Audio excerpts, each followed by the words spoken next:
Salut à tous, je vous retrouve à nouveau à l'intérieur de Photoshop et cette fois-ci on va parler des nouveautés qui sont apparues en ce début d'été 2024 à l'intérieur, bien entendu, de Photoshop. Photoshop est donc passé en version 25.11, il y a quelques nouveautés dont j'aimerais vous parler et on va en faire rapidement la liste. Ça va commencer par le nouveau pinceau de sélection qui va vous permettre de faire des sélections à l'aide d'un pinceau. Vous allez voir aussi le pinceau de réglage qui va vous permettre, là aussi beaucoup plus rapidement, d'effectuer directement des réglages à l'intérieur de vos images. On va parler aussi d'intelligence artificielle, puisque l'outil d'intelligence artificielle Adobe Firefly 3 est encore un petit peu plus intégré à l'intérieur de Photoshop, et vous allez voir que vous n'aurez plus besoin forcément de passer directement dans Firefly, vous pourrez générer directement, à vide dans un document, des images, comme vous pouvez le voir par exemple avec l'image qui est en plein écran actuellement. Dans les autres améliorations, il y a aussi les améliorations de détail des images que vous avez générées par AI. Nous avons aussi maintenant la possibilité d'avoir des puces ou des numéros quand vous faites un listing avec l'outil texte. On verra aussi quelques améliorations dans la barre de tâches contextuelle qui vous permet d'avoir accès à encore plus d'options. Et puis pour terminer, on verra aussi le réglage unique qui arrive dans le panneau de réglage. On met tout de suite à jour Photoshop avec la dernière version et on se retrouve à l'intérieur du logiciel pour que je vous fasse donc la démonstration de toutes ces nouveautés. Allez, à tout de suite dans Photoshop. Première chose, bien entendu, vérifiez bien que vous avez bien la dernière version de Photoshop installée, et pour ça, il faut que vous ayez quand même fait le processus d'installation de la dernière version, le processus de mise à jour. La version que j'utilise, je vais aller faire un tour dans le menu Aide, je vais aller regarder les options à propos de Photoshop, et donc je suis en version 25.11. Attention, en dessous de cette version-là, il y a de fortes chances pour que vous n'ayez pas les options que je vais démontrer à l'intérieur de cette vidéo-là. Donc, ce qu'il faut absolument que vous fassiez, c'est que vous alliez par exemple chercher l'application Creative Cloud, donc elle est normalement installée sur votre ordinateur parce que pour installer Photoshop, en règle générale, elle est disponible. Vous faites bien en sorte de vous connecter sur votre compte. Et là, par exemple, quand vous arrivez dans Creative Cloud sur toutes les applications, ici, si je regarde qu'est-ce qui est installé, Photoshop justement, ça nous intéresse, eh bien il a l'air d'être à jour. Si vous avez des doutes, n'hésitez pas à venir sur le petit tankard sur le côté à gauche dans le menu dans lequel il y a marqué mise à jour. Si vous voulez forcer la recherche de mise à jour, vous avez ce bouton à droite qui va vous permettre de lancer une recherche de mise à jour. A priori, tout est à jour, donc pas de souci. On voit bien qu'effectivement, ce qui a été mis à jour, donc mis à jour il y a un jour, c'est Photoshop en version 25.11. Donc là, vous voyez qu'il y a pas mal de petites choses qui ont été mises à jour là récemment. Je vais faire un tuto d'ailleurs sur les nouveautés de la nouvelle version d'Illustrator très bientôt. Mais nous, ce qui nous intéresse, c'est Photoshop. Donc mettez bien à jour Photoshop. Et une fois qu'il est à jour, ouvrez le logiciel et on va parler des premières nouvelles fonctionnalités de cette version 25.11. À tout de suite. Première grosse nouveauté pour moi concernant cette version 25.11 de Photoshop, c'est une meilleure intégration encore de l'intelligence artificielle générative d'images Adobe Firefly. C'est une application qu'on retrouve sur le net, c'est un moteur d'intelligence artificielle qui a pas mal été intégré à l'intérieur de Photoshop ces derniers mois, voire on peut dire presque années maintenant. Et du coup, là, on passe encore une étape supérieure avec des outils supplémentaires qui vont vous permettre de générer des images, alors que par exemple, vous n'avez absolument rien dans votre document. D'ailleurs, l'image que vous voyez actuellement à l'écran, c'est un exemple de ce que j'ai fait en utilisant Adobe Firefly dans Photoshop. On va fermer cette image et on va en créer une nouvelle. Je vais faire Fichier, Nouveau. Je vais choisir un format web de type 1920 par 1080, 72 pixels par pouce. Je décoche l'option plan de travail, mode colorimétrique RGB, contenu de l'arrière-plan. Attention, en fonction de ce que vous aurez dans le contenu, le comportement des options que l'on aura dans la barre de tâches contextuelle va changer. Donc on reste avec l'arrière-plan blanc, je fais créer, et lorsque j'arrive dans mon document, j'ai ma barre de tâches contextuelle qui est disponible ici, dans lequel j'ai deux options. J'ai l'option importer une image, mais qui est exactement la même chose que de faire Fichier, importer, incorporer ou importer et lier. Et j'ai ici générer une image qui est justement cette nouvelle option pour vous permettre de générer des images directement dans vos documents. Il faudra que vous soyez quand même dans un contexte particulier pour avoir accès à cette option-là. Si, par exemple, je viens dans mes calques et que je déverrouille mon calque, vous remarquerez que là, l'option n'apparaît pas. Donc en règle générale, ça va marcher sur des cas vraiment particuliers, notamment quand vous êtes avec un document vide. Donc je vais faire un petit CTRL Z pour revenir avec mon arrière-plan, et là du coup vous voyez que l'option est disponible. Donc je vais cliquer sur générer une image, et là maintenant j'ai une fenêtre qui me permet d'avoir les options qui vont me permettre de décider qu'est-ce que je vais générer, et j'ai sur le côté droite de cette fenêtre-là des suggestions de prompt, c'est-à-dire des suggestions de texte que vous allez devoir rentrer pour générer ces images-là. Pour vous donner un ordre d'idée, puisque l'image de présentation a été faite à partir d'un de ces exemples que l'on peut retrouver à l'intérieur de cette fenêtre, je vais descendre, et l'image que j'ai générée, c'est à partir de ce prompt-là. Donc si je clique sur cette icône-là, ça me permet de rentrer le prompt, mais ça n'est pas que rentrer le prompt, ça va être aussi le type de contenu, et là il choisit un contenu plutôt artistique, et vous pouvez vous choisir peut-être plutôt quelque chose de photographique. J'ai la possibilité ici de venir mettre des images de référence, ça j'en parlerai un petit peu plus tard parce que justement on verra à quoi ça va nous servir. Et ici dans les effets, donc si je clique dessus, on voit là qu'il y a 3 effets qui ont été cochés, qui sont chaotique, hyperréalisme et steampunk. Donc on va le laisser générer ce truc là, donc je vais cliquer sur générer, avec les options qui sont définies par l'exemple que j'ai sélectionné, et on va voir comment il se débrouille avec tout ça. Voilà le résultat, c'est assez similaire à ce que je vous ai montré, et lorsque vous avez généré une image, si votre fenêtre de propriété est ici sur le côté, donc faites en sorte peut-être d'être avec l'interface par défaut de Photoshop pour qu'on ait les mêmes fenêtres. Si vous ne savez pas comment le remettre, faites fenêtre, espace de travail, réinitialiser les indispensables, et comme ça vous avez tout le monde. Je vais juste réduire la fenêtre de couleur qui m'est pas nécessaire. Donc lorsque vous avez généré une image à partir de cette option-là à l'intérieur de Photoshop, normalement, Photoshop vous crée ici, je vais juste écarter la fenêtre de calque, Photoshop ici vous crée un calque génératif. Si je viens ici, il me dit que c'est un calque génératif, donc qui a été généré par l'intelligence artificielle de Photoshop, qui est en vérité Adobe Firefly.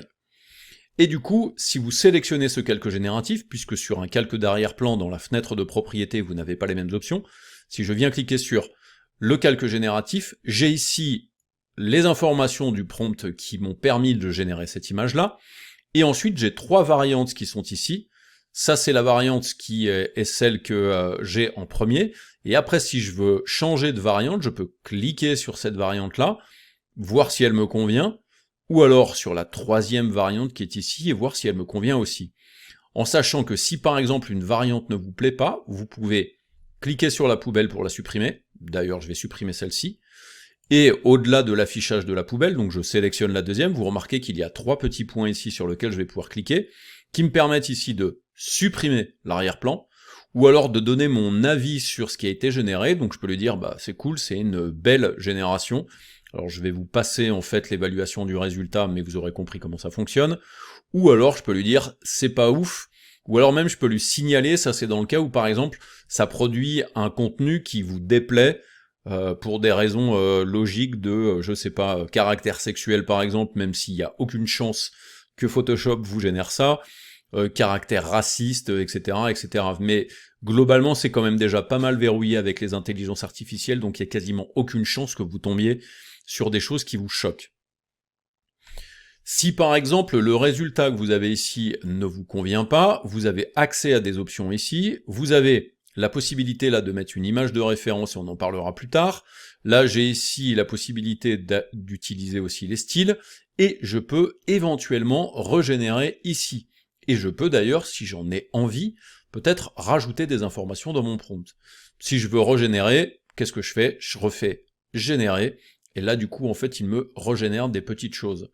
Donc après, vous pourrez générer autant que vous le voulez, hein. Attention tout de même, normalement votre compte Adobe a un crédit génératif qui peut vous limiter à un moment donné sur ce que vous allez vous générer.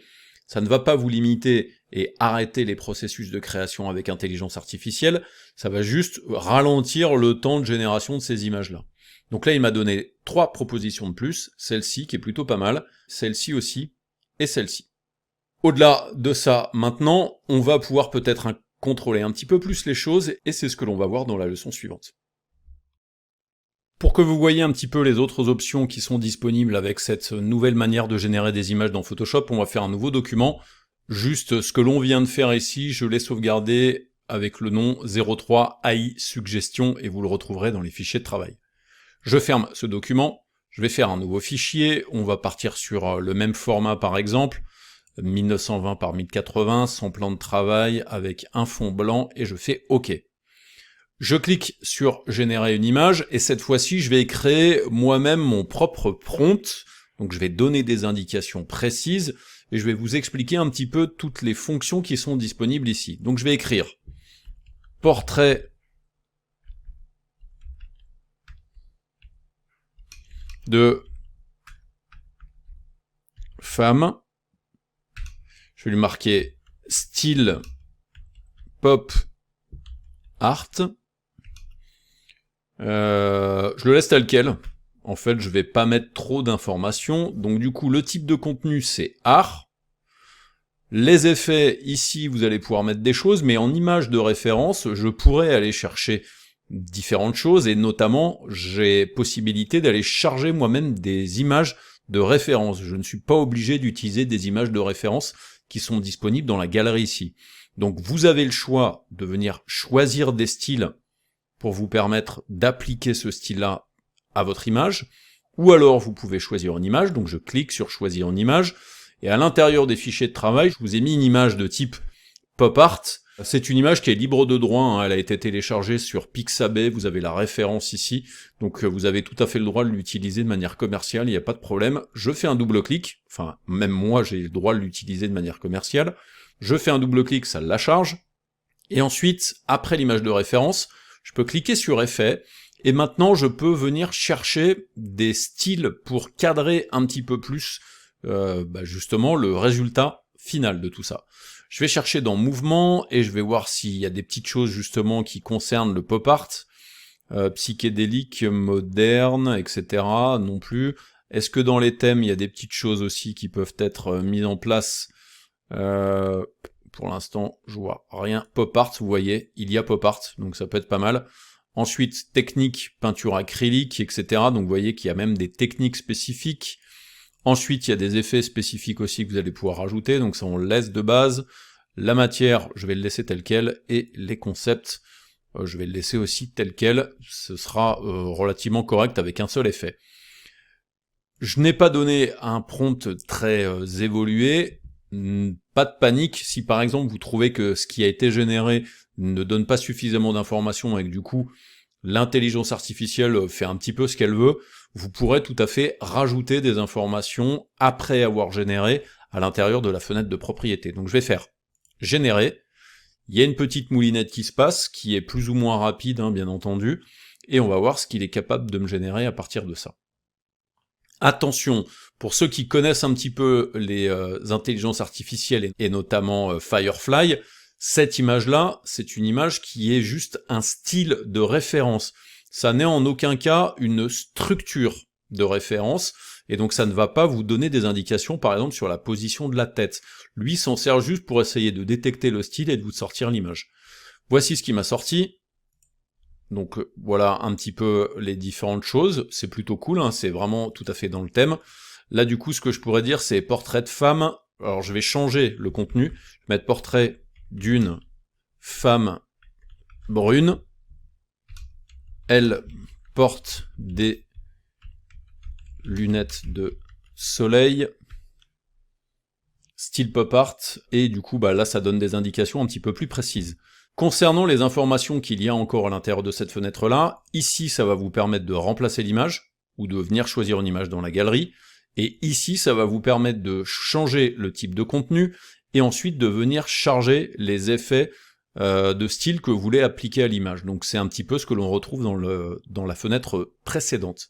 Donc là du coup, vu que j'ai donné des informations supplémentaires, je ne vais pas recliquer sur autre chose, je vais juste cliquer sur générer ici, ce qui me permet d'avoir des propositions supplémentaires. Voilà, c'est un petit peu plus précis, je lui ai dit femme brune, elle porte des lunettes de soleil, il m'a généré que des femmes brunes avec des lunettes de soleil. Donc là, on est bien dans le thème de ce que je lui ai dit. Il n'y a pas plus à dire, hein. À vous d'expérimenter un petit peu ces différentes choses-là. Si vous êtes encore un petit peu nouveau concernant l'utilisation des AI, n'hésitez pas à les regarder dans mon catalogue, j'ai pas mal de formations qui vous permettent de comprendre un petit peu comment tout ça fonctionne et comment est-ce que vous pourriez générer vos images. Juste pour terminer avec ce fonctionnement-là des intelligences artificielles à l'intérieur de Photoshop, vous remarquerez quand même qu'à l'intérieur de la barre de tâches contextuelle, il y a des petites infos. Là, vous voyez qu'en fait, ce que j'ai rentré là-dedans est disponible aussi là-dedans.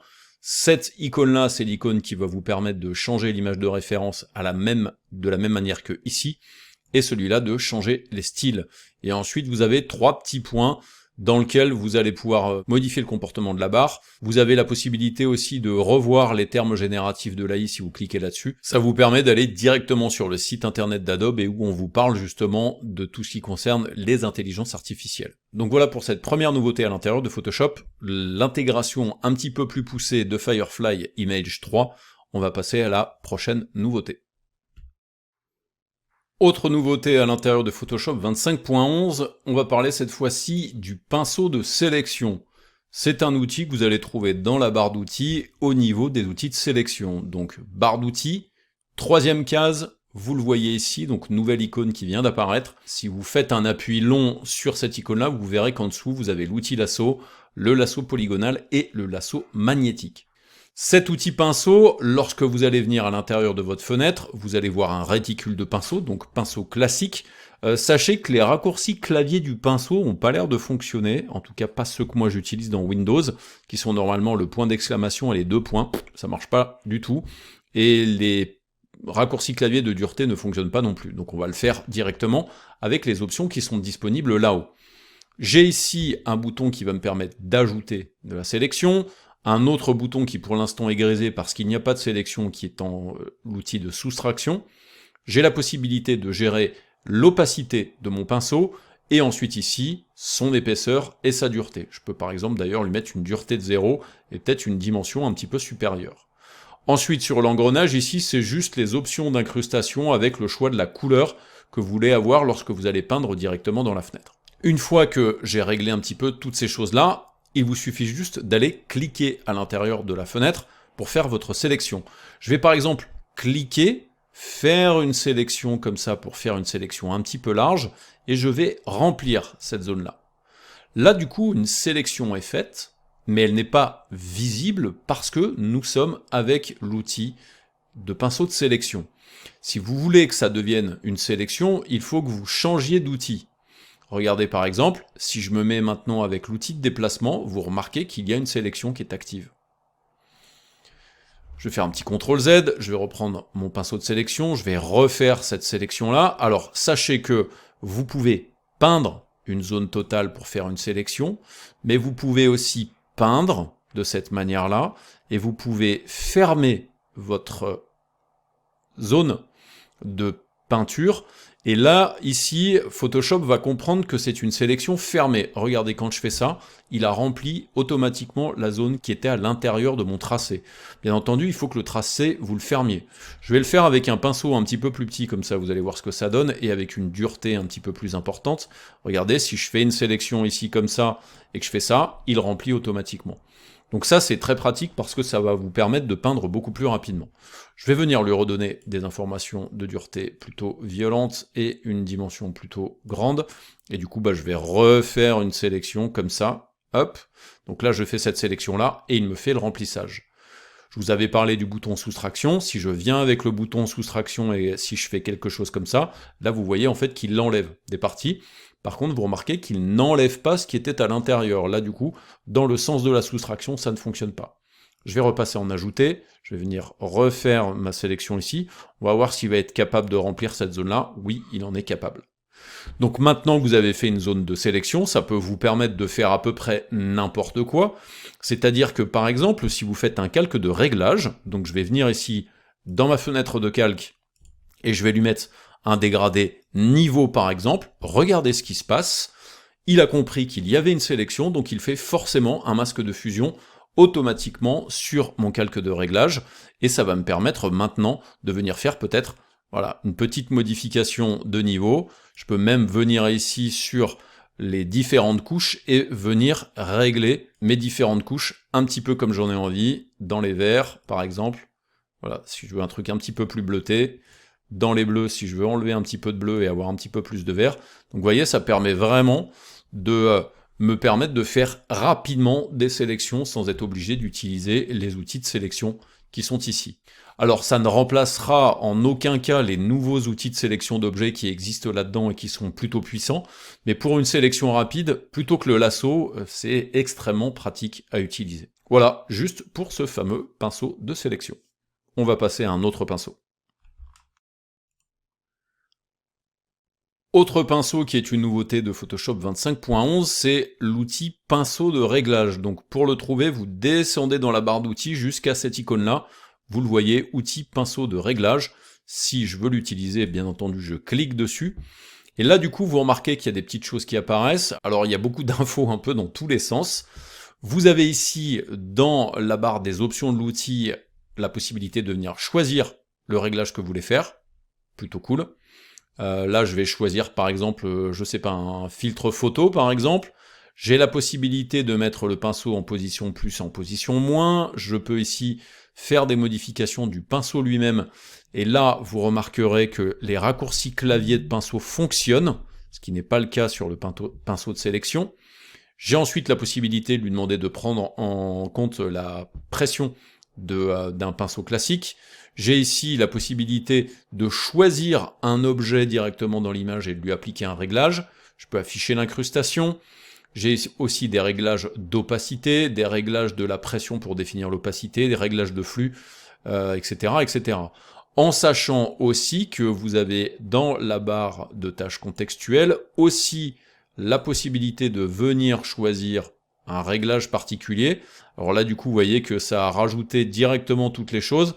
Là, la raison pour laquelle, en fait, il rajoute ça, c'est que lui, il est en train de modifier le calque de réglage que j'avais sélectionné. Donc faites super gaffe à ça. Quand vous êtes avec le pinceau de réglage, ça vient un petit peu en corrélation avec le pinceau de sélection. Donc faites gaffe parce que ça modifie ce que vous avez sélectionné ici. Bien entendu, si je ne sélectionne pas un calque de réglage, je n'ai pas les mêmes choses à l'intérieur de la barre contextuelle. Donc faites super gaffe à ça. On va d'ailleurs se mettre sur cet outil-là. Donc là, avec le pinceau de réglage, si je choisis niveau, si je choisis une dimension, je vais lui demander de me mettre une incrustation, comme ça me permettra de voir les choses. Donc là, regardez, je vais peindre, comme avec un pinceau classique. Je vais venir ici, hop, venir peindre ici. J'aurais pu faire une sélection, mais donc du coup, c'est juste pour vous montrer que j'aurais pu faire la sélection à partir du calque précédent, mais c'est juste pour vous montrer que ça fonctionne. Regardez, il vient de me créer un calque de niveau 2. Et ensuite, moi, je vais pouvoir venir faire d'autres réglages là-dessus. Je vais pouvoir jouer sur la luminosité, par exemple, etc., etc. Bien entendu, regardez aussi, si je me mets sur l'image, là, et si je viens ici peut-être choisir autre chose, je vais lui choisir peut-être un vibrance, pourquoi pas. Et si je viens sur cette icône-là, ça va me permettre de faire une sélection d'objets, comme si je le faisais avec cet outil-là. Donc en fait, c'est à la fois un pinceau qui va vous permettre de créer un calque de réglage, mais c'est aussi créer un calque de réglage en utilisant les outils de sélection. Donc regardez, je clique sur cette icône-là, c'est mieux que vous mettiez le mode incrustation, comme ça vous permettra de voir rapidement les zones. Donc regardez, je viens cliquer sur l'icône, et là quand je vais venir dans l'image, vous voyez en fait, il détecte certaines zones, alors il détecte bien la statue, un petit peu moins l'arrière-plan. Donc là, si je viens avec mon curseur sur cette zone-là, faites très attention par contre, au clic gauche, ça va tout de suite créer le calque de réglage, et là, moi, j'ai choisi vibrance. Donc là, je clique dessus, et regardez, il m'a ajouté la vibrance, et maintenant, si je viens sur mon calque de vibrance ici, regardez, je peux bien faire la retouche pour avoir quelque chose d'un petit peu plus coloré dans cette zone-là. Donc ça, c'est quand même pratique. Alors, moi, je l'utilise pas pour l'instant beaucoup parce que il est apparu en bêta il y a quelques temps, mais je pense que dans certains étalonnages que vous devez faire à l'intérieur d'images, c'est extrêmement pratique de pouvoir le faire plutôt avec un pinceau et en créant directement un calque de réglage spécifique. Voilà donc pour le pinceau de réglage. En mixant maintenant pas mal d'outils que nous avons vus depuis le début de cette formation, je vais vous montrer une autre fonctionnalité, une autre amélioration de Photoshop 25.11. Je vais venir resélectionner le calque de la statue indienne et je vais venir reprendre le calque, l'outil de pinceau de sélection. Il y a cette zone-là où il y a cette fleur-là qui m'intéresse moi, j'ai envie de changer le contenu là-dedans. Donc je vais venir faire une grosse sélection ici de cette zone-là. Je referme ma sélection comme ça. Et maintenant, comme c'est un outil de sélection, j'ai ici les options de la barre de tâches contextuelles qui vont changer. Et là, par exemple, je veux mettre un remplissage génératif et changer le contenu. Donc je vais cliquer ici et je vais écrire statue de Bouddha et je clique sur générer. Donc petite moulinette générative assez classique. Ça me permet de changer le contenu en utilisant encore une fois Adobe Firefly, qui est l'intelligence artificielle générative d'Adobe. Et là, du coup, il m'a fait 3 propositions, celle-ci, celle-ci et celle-ci. On remarque quand même que là, avec le remplissage génératif, la qualité de l'image qui est mise ici n'est pas de la qualité de ce que l'on a généré au départ. Et ça, il y a un petit décalage chez Adobe, ce serait pas mal qu'il s'y attelle assez rapidement, parce que c'est problématique pour certaines constructions d'images. Donc on va dire que une des 3 propositions me convient. Alors celle-ci était pas mal mais un peu trop présente. Celle-ci est peut-être un petit peu mieux définie, donc je vais choisir celle-ci. Et dans les petites améliorations de Photoshop, vous avez cette icône-là, qui existait déjà depuis quelques versions, mais a priori ils ont amélioré le moteur, qui va vous permettre d'accentuer les détails de l'image. Donc je vais cliquer sur cette icône-là, il y a une petite moulinette, et du coup, en fait, il m'a fait une accentuation des détails. Et là, du coup, vous avez ensuite l'original qui est ici, et l'accentuation des détails qui est ici. Donc si je zoome dans mon image, je vais dézoomer un peu parce que là, je suis peut-être un peu trop près, donc à 100%, regardez, ça c'est l'original, et ça c'est celui avec les accentuations de détails. Donc dans une image, ça va vous permettre juste d'avoir quelque chose d'un petit peu plus défini. On aurait bien aimé que ça améliore réellement la qualité, là en fait ça fait juste une accentuation comme ils le disent.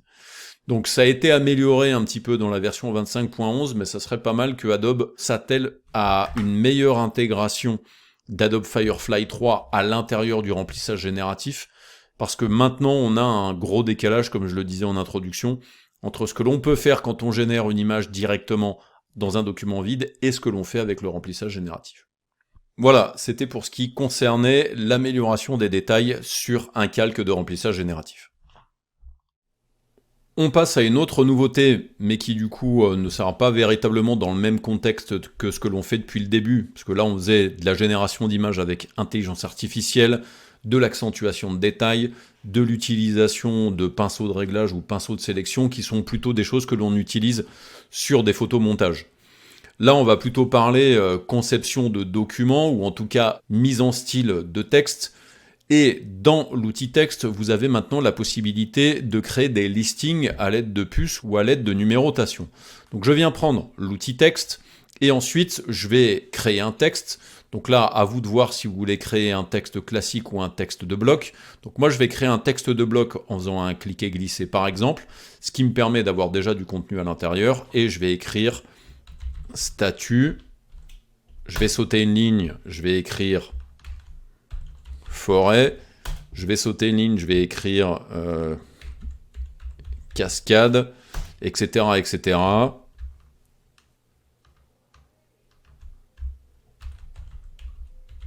Bouddha, etc., etc.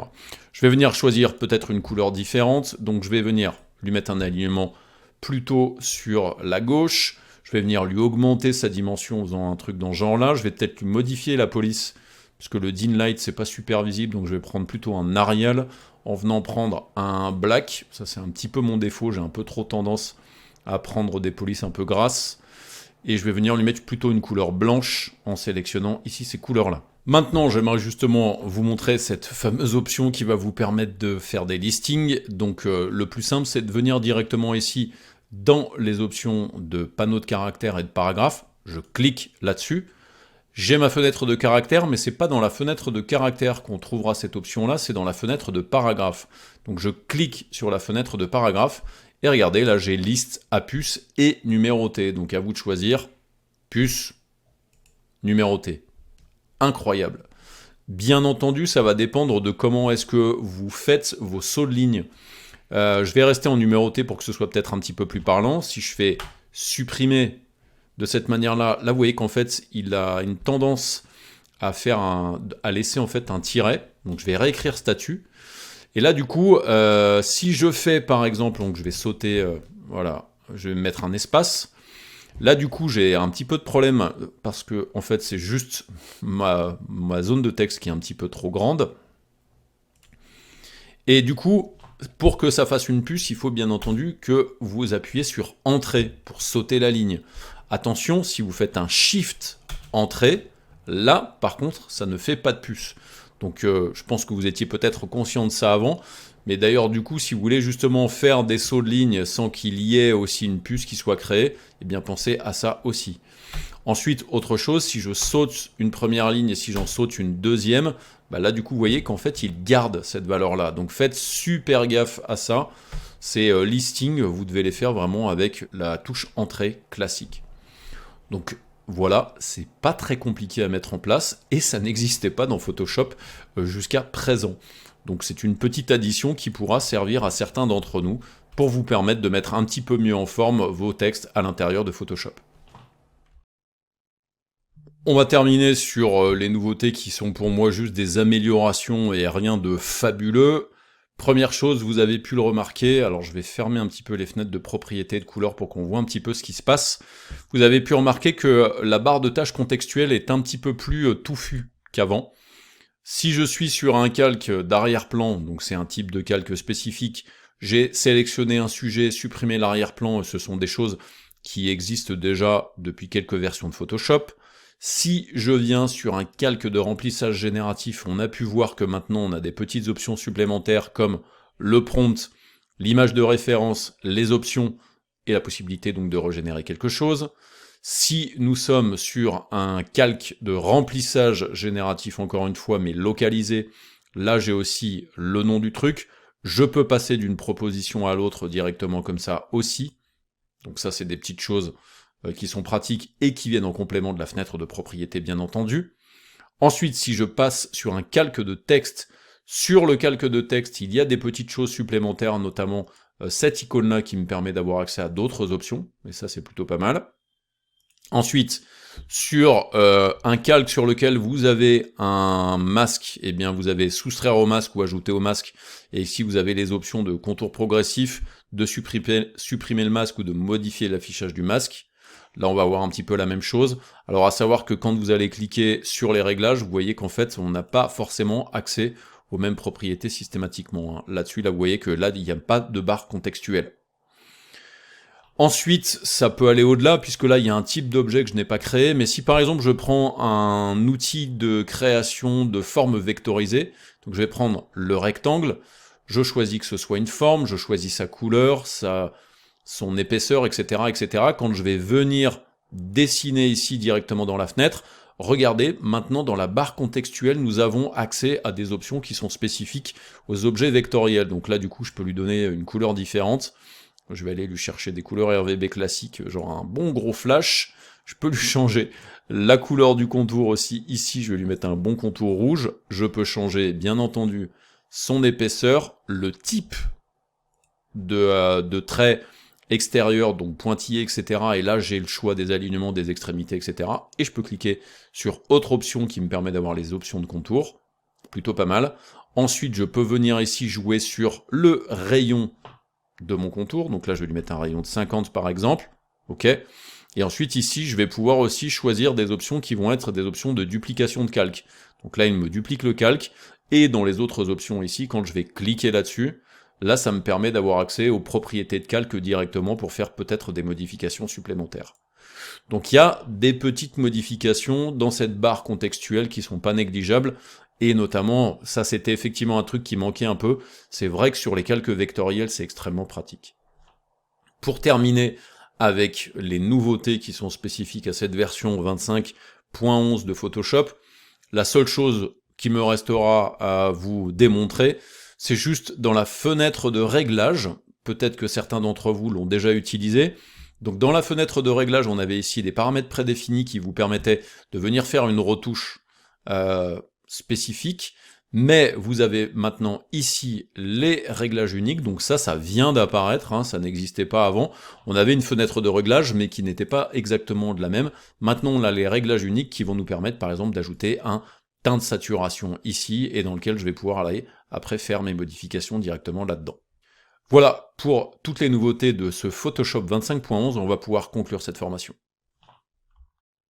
Ce tuto dédié aux nouveautés de Photoshop en version 25.11 est désormais terminé, j'espère qu'il vous a plu. Donc ensemble, on a pu faire le tour des nouveautés qui tournent autour de l'intelligence artificielle générative, avec maintenant un peu plus de possibilités de génération à partir d'un document vide. On a pu voir aussi l'amélioration des détails qui sont ajoutés avec le remplissage génératif. Vous avez pu voir aussi qu'on a maintenant accès aux puces pour les listings à l'intérieur de l'outil texte, et puis on a pu voir aussi le pinceau de réglage, le pinceau de sélection, les améliorations au niveau de la barre de tâches contextuelle, et aussi l'ajout des réglages uniques à l'intérieur du panneau réglage. J'espère que cette formation gratuite dédiée aux nouveautés de Photoshop en version 25.11 vous a plu, et je vous dis à très bientôt sur tuto.com pour d'autres tutos sur Photoshop, ou alors sur d'autres techniques liées à certains métiers de la création graphique. Allez, salut!